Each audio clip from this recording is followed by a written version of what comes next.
उस लड़की के बारे में सोचने के बाद रजत मुस्कुराते हुए अपने कैबिन से निकला और बहुत स्पीड से कंपनी की मीटिंग रूम की ओर जाने लगा।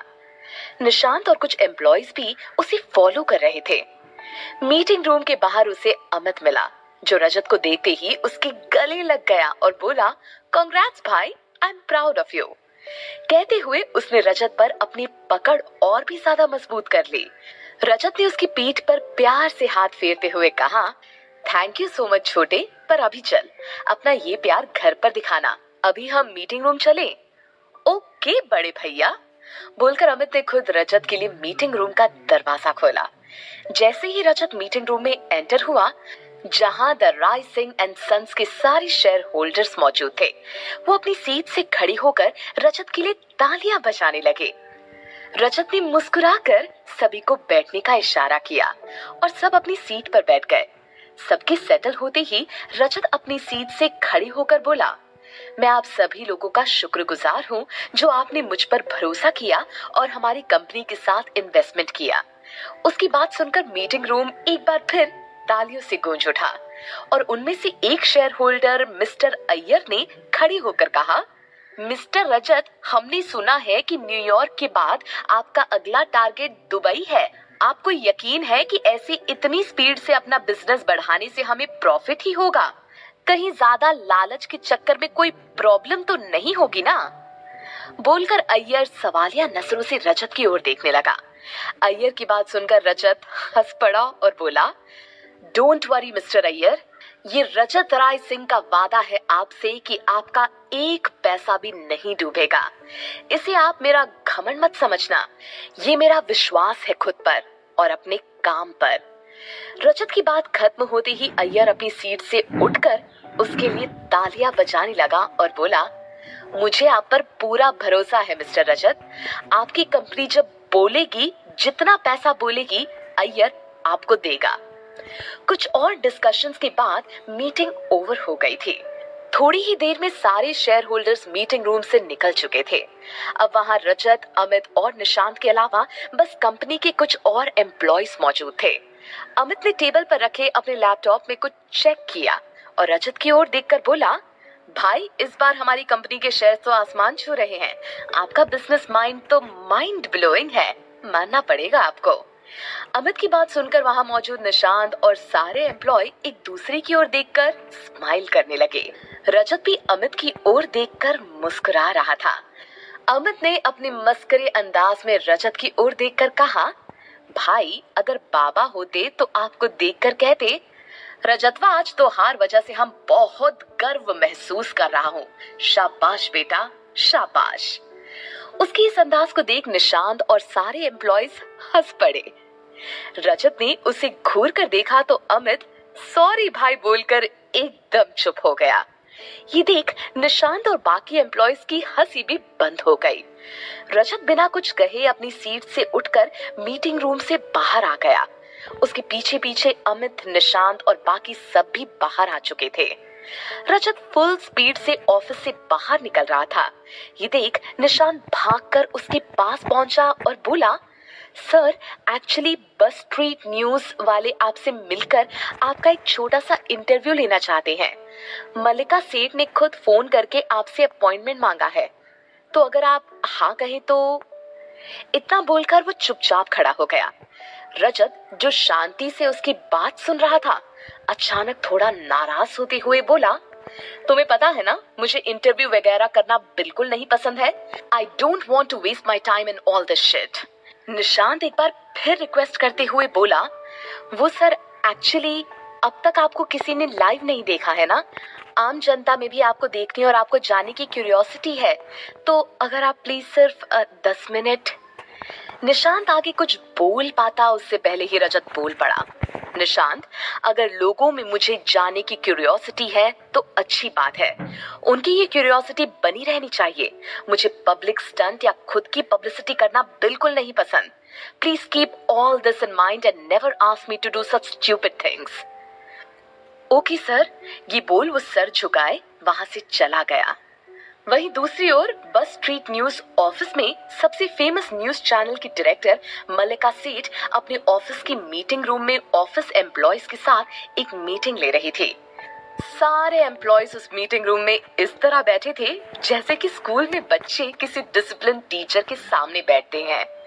सब लोग मल्लिका की सारी बातें बड़ी गौर से सुन रहे थे कि अचानक उसकी नजर मीटिंग रूम की एक खाली चेयर पर पड़ी। उस खाली चेयर को देख मल्लिका गुस्सा करती हुई बोली, "Where is महिमा?" बोलकर वो गुस्से से सबकी ओर देखने लगी। कोई कुछ कहता उससे पहले महिमा हड़बड़ाती हुई मीटिंग रूम के दरवाजे तक पहुंची और अंदर आने की परमिशन मांगते हुए बोली, "May I come in, ma'am?" उसकी आवाज सुन मल्लिका के साथ साथ बाकी सब ने भी दरवाजे की तरफ देखा। मल्लिका को देख महिमा खुद से बात करती हुई बोली, "आज तो तू गई माही, उस कार वाले के चक्कर में कहीं आज तेरी नौकरी हाथ से ना निकल जाए।" वो एक बार फिर से स्वीट सा फेस बनाकर बोली, "मैम प्लीज मे आई कम इन?" मल्लिका ने धीरे से हाँ में सर हिलाया, लेकिन उसके चेहरे पर उसका गुस्सा साफ देखा जा सकता था।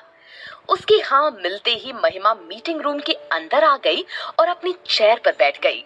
मल्लिका ने उसकी ओर देखकर कहा, "अगर तुम चाहो तो फिर से अपना एक नया एक्सक्यूज दे सकती हो। आज तुम्हें फिर से लेट कैसे हुआ? हमारी देश की जनता जानना चाहती है। तो प्लीज बताओगी?" उसकी सार्कास्टिक बात सुनकर महिमा घबरा गई। वहां मौजूद सारे एम्प्लॉयज भी सवालिया नजरों से उसकी की तरफ देखने लगे। कुछ देर महिमा चुप थी, तभी उसका एक कलीग विशाल बीच में बोल पड़ा, "मैम बीच में बोलने के लिए पहले ही सॉरी बोलता हूँ, लेकिन आज हमारी महिमा बहुत बड़ा काम करने गई थी जिससे हमारी BSN आसमान की बुलंदियों को छू सकती है ना महिमा?" ये बोलकर उसने महिमा की ओर देखा। महिमा कुछ सोचकर बोली, "यस मैम, मैं आज बहुत बड़ा टारगेट अचीव करने गई थी।" उसकी बात सुनकर मल्लिका कुछ नॉर्मल हुई।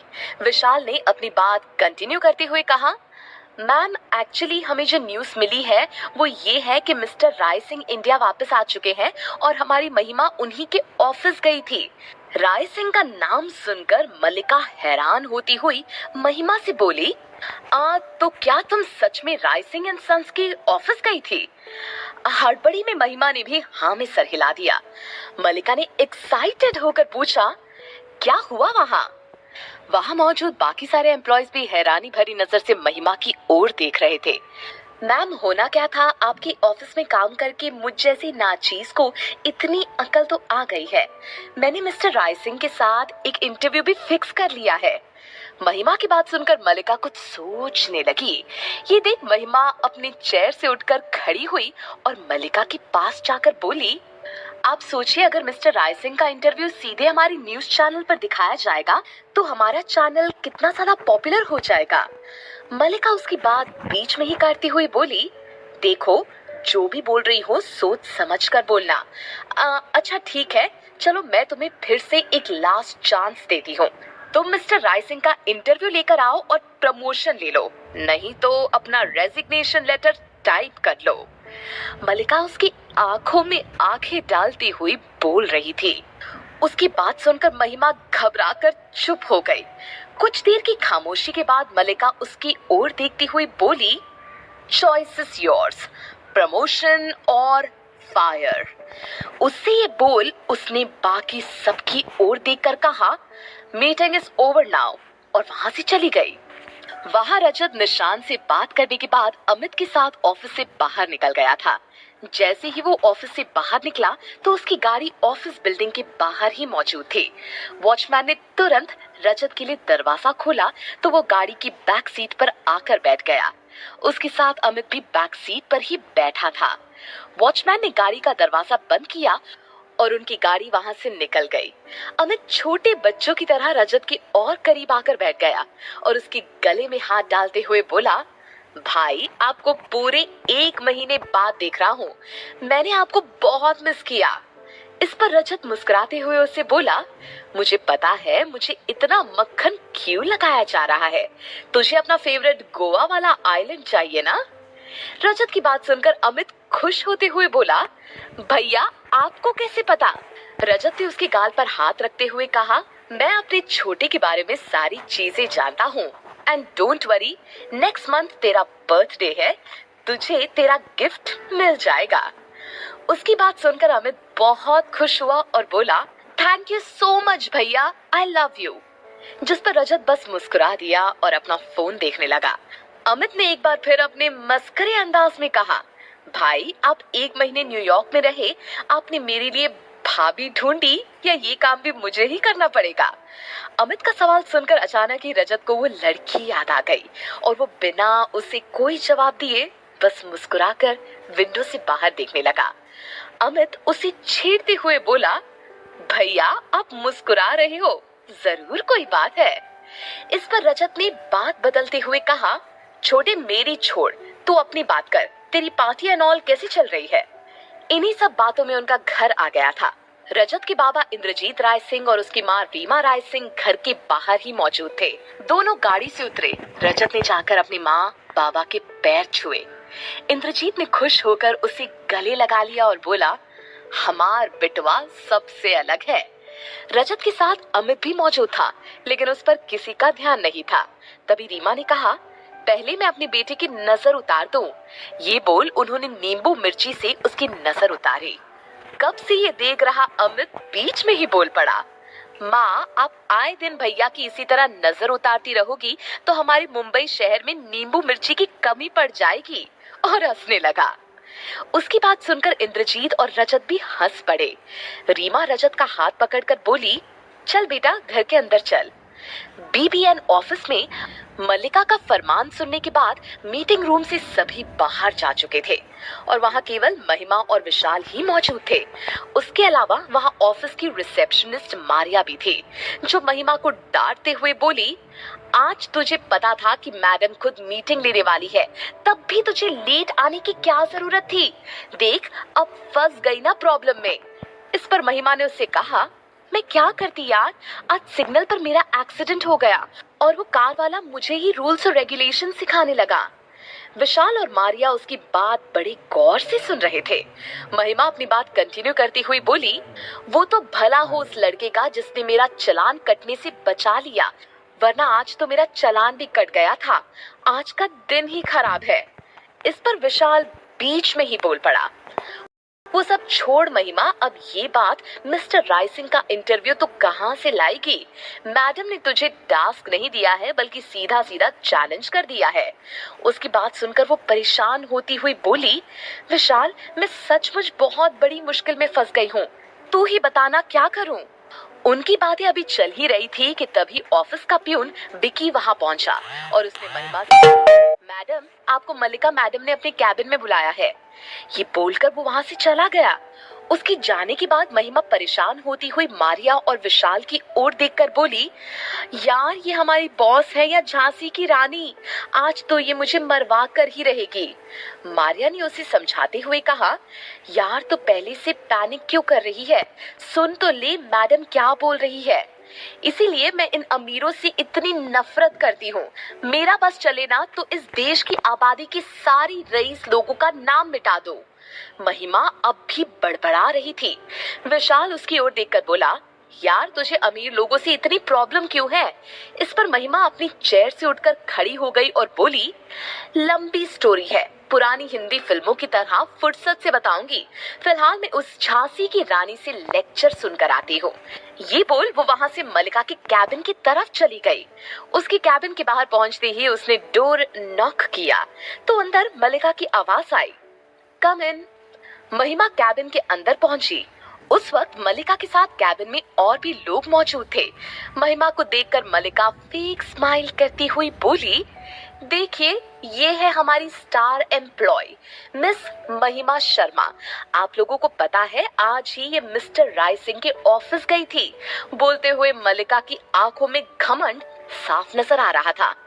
उसकी बात सुनकर महिमा मन ही मन बोली, आज तो मुझे कोई पतली गली भी नजर नहीं आ रही है जहां से होकर मैं निकल जाऊं। वो सवालिया नजरों से मल्लिका की ओर देखने लगी।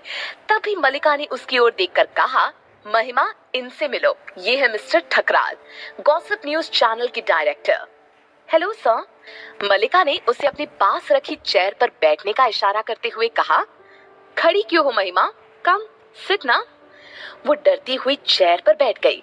मलिका ने अपनी बात कंटिन्यू करते हुए कहा, मुझे चैलेंजेस पसंद है मिस्टर ठकराल, और अगर मेरे न्यूज चैनल के एम्प्लॉय सबसे पहले राय सिंह एंड सन्स के ऑफिस जा सकती है तो यकीन मानिए वो मिस्टर राय सिंह का इंटरव्यू भी मुझे ला कर दे सकती है। इस पर ठकराल ने कहा, मलिका मैडम, मैं मानता हूँ आपकी न्यूज एजेंसी नंबर 1 पर है, लेकिन आप कुछ ज्यादा ओवर कॉन्फिडेंट हो रही हैं, क्योंकि जहाँ तक मुझे पता है मिस्टर राय सिंह को ये इंटरव्यूज एंड ऑल से सख्त नफरत है। वो खुद को लाइमलाइट और मीडिया से दूर ही रखते हैं। ऐसे में वो इंटरव्यू के लिए मान जाए ये मैं नहीं मान सकता। और आपने मुझे अर्जेंट कॉल करके ये स्टूपिड सी न्यूज देने के लिए बुलाया था। Come on Malika, be practical. बोलकर ठकराल मुस्कुराकर खड़ा हो गया और मलिका और महिमा की ओर देखकर बोला, all the best beautiful girls. ये बोल वहां से चला गया। उसके साथ उसका असिस्टेंट भी उसके पीछे निकल गया। उनके जाने के बाद मलिका महिमा की ओर देखकर बोली, देखा महिमा, मैंने तुम्हारी बात पर यकीन करके इतना बड़ा रिस्क लिया है। मैंने सीधे ठकराल को चैलेंज दिया है, इसीलिए मैं नहीं चाहती कि मेरी बात झूठ साबित हो। महिमा उसकी बात गौर से सुन रही थी। वो उसे घूरती हुई बोली, बाय हुक और बाय क्रुक मुझे राय सिंह का इंटरव्यू चाहिए ही चाहिए, वरना मैं तुम्हें अल्टीमेटम दिए बगैर ही जॉब से फायर कर दूंगी। और तुम्हें पता है ना, मलिका एक बार जिसे अपने ऑफिस से बाहर का रास्ता दिखाती है उसे फिर कहीं जॉब नहीं मिलती है। उसकी धमकी सुन महिमा बोली, यस मैम, मैं भी आपको निराश नहीं करूंगी। बोलकर वो अपनी चेयर से उठकर खड़ी हो गई और उसके कैबिन से बाहर निकल गई। तो अब क्या करेगी महिमा? कैसी होगी इनकी मुलाकात?